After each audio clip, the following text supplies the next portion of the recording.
Bonjour à toutes et à tous, comme le dirait Ramzan Kadyrov au début de ces vidéos, c'est encore moi avec mon téléphone.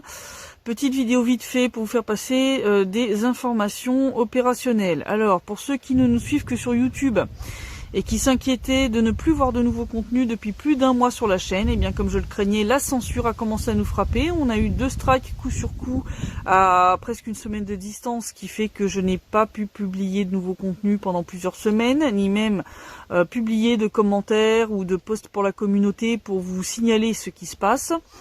Donc là, cette vidéo sera la dernière sur la chaîne YouTube. Donc pour tous ceux qui ne nous suivent que sur YouTube, eh bien basculez sur Odyssey et Rumble. Les prochaines vidéos ne seront publiées que là.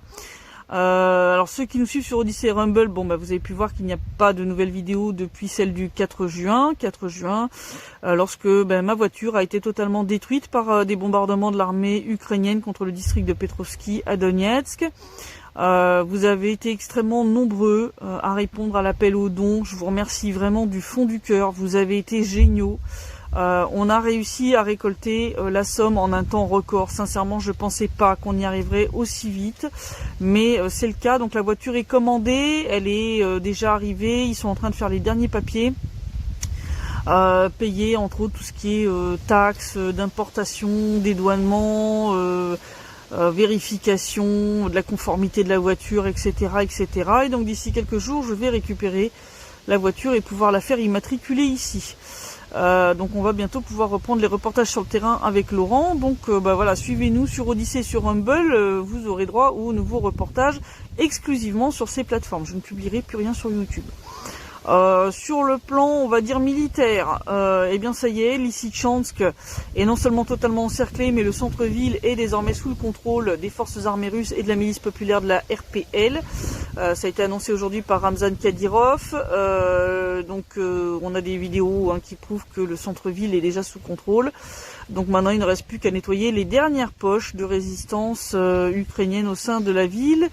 Et à vérifier entre autres tout ce qui est pièges, mines et autres joyeusetés que les Ukrainiens laissent à chaque fois derrière eux. Une fois que ce sera fait, eh bien le territoire de la République populaire de Lougansk sera totalement libéré à 100%. Ils sont actuellement à 98%.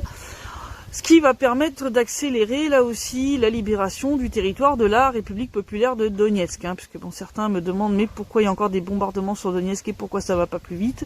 Eh bien tout simplement parce qu'on a besoin que le territoire de la RPL soit totalement libéré pour pouvoir bénéficier de l'avancée depuis le nord, pour pouvoir entre autres encercler Slaviansk et Kramatorsk. Sans ça, on n'y arrivera pas.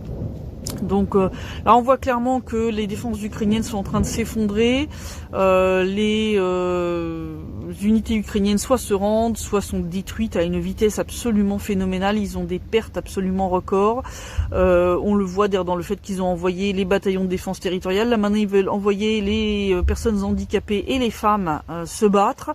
Là c'est le Volkssturm, je pense que pour ceux qui savent pas ce que c'est, vous irez regarder.